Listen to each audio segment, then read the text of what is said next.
The following exercises should be helpful if you have a disc tear or a disc herniation. How do you know if you have a disc tear or a disc herniation? The pain began suddenly, without any major injury or accident. It hurts to bend forward even slightly. It hurts to sit even for a few minutes. Coughing or sneezing make it hurt much worse. If your pain fits this description, the most important thing is for you to avoid stretching in a forward direction and avoid pulling your knees to your chest. Doing so can make your situation much worse. Instead, you'll want to do some form of backward bending combined with lying face down as often as possible until you no longer have any signs of a disc tear. If you can't do anything else in this video, at least lie face down for 5 minutes or more each hour. You can put a pillow under your belly and/or prop up on your elbows to make this easier. The way you know it's helping is that the pain will move out of the leg or buttock and into the center of the low back. Or if the pain is already in the center, it will become more focused into a small point. This is what we call centralization. You may notice this happening while lying on your stomach, or you may notice that once you get back onto your feet, the pain has centralized. If you can get the pain to centralize, you're effectively pushing the protruding jelly back inside the disc, safely away from the ligaments and nerves of the spine. While lying on your stomach, try a prone press-up. Place your hands under your shoulders, push your upper body off the bed while keeping your waist on the ground. Press up as high as you can and lock your elbows. You can adjust your hand position to make it less painful if necessary. Breathe out at the top, then lower yourself back down. Do 5 of these in a row. If the pain starts to centralize, or as long as it doesn't peripheralize back out into the buttock or leg, go ahead and do 10 of these and keep going higher and higher each rep. If the pain starts to shoot out into the buttock or leg again, then perhaps it's too early for press-ups. In that case, simply lie on your stomach in the most comfortable manner possible, but slowly challenge yourself to prop up higher and higher on your elbows over the course of the next few days.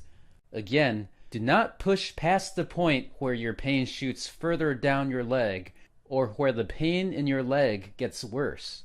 If the pain still shoots further down your leg, or if the pain in your leg gets worse with this exercise, then contact your doctor or physical therapist for further instruction. Once you're done on your stomach, it's very important that you maintain that inward arch in your lower back as you get off the bed. While on your stomach, slide your body sideways until one leg comes off the bed. Plant that foot on the ground with the knee bent. Complete a press-up while keeping your groin in contact with the bed as you pivot and let your other leg slide off the bed. With both knees bent, keeping your lower back arched inward, push your upper body into an upright position, then stand back up.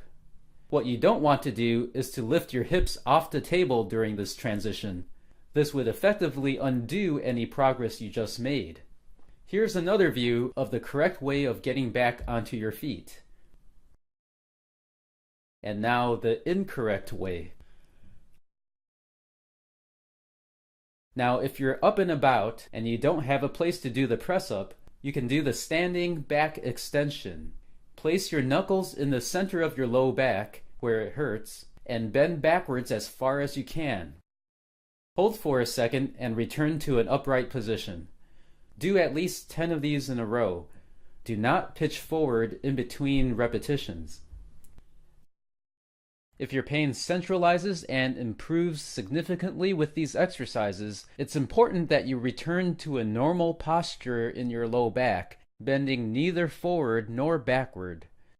Now, in some cases, the pain is so severe on one side that you find yourself standing crooked or limping to avoid the pain. If this is the case, you'll need to correct this problem before you can benefit from the press-ups or standing extensions.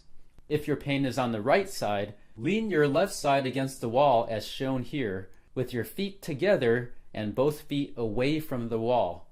Keeping your left shoulder against the wall, bend your elbow 90 degrees and use your right hand to glide your hip into the wall. Do not push past the point where the pain starts shooting down your leg. Keep nudging at it 10 to 15 times, trying to go further and further into the wall each time. If you can't make any progress in that regard, then lean forward slightly and try the same thing over again. If your pain is on the left side, lean your right side against the wall and glide your hips to the right. Once you've done 10 to 15 reps, spread your feet and touch your foot against the wall, then push yourself back up into a standing position. Keep your hand against your hip as you walk around for a few minutes. Do this side glide exercise every hour until you're no longer limping or standing with a crooked back. If your pain keeps shooting down the leg, no matter how gentle you push, then contact your doctor or physical therapist for further instruction. Aside from these exercises, there are also a few very important instructions to follow. Avoid sitting. Ideally, alternate between walking and lying face down. If you have to sit, maintain that inward curve in your lower back. It may help to stick a rolled up bath towel behind your lower back. Even then, take breaks every 20 to 30 minutes, do a few standing back extensions, and walk around. Avoid bending forward. When you do have to reach for something, bend your knees slightly, then push your butt backward as if closing a drawer with your butt. This will effectively tilt your body forward enough to place your hand where it needs to be without bending from the spine. When carrying something, keep it fast against the core of your body. Once your pain is fully centralized and you no longer have any signs of a disc tear, then click on this link for instructions on how to prevent your back from becoming injured again. If after following these instructions closely, your pain is still going further down your leg, or your leg is getting more numb or weak, or you're having new problems controlling your bowel or bladder, contact your doctor immediately.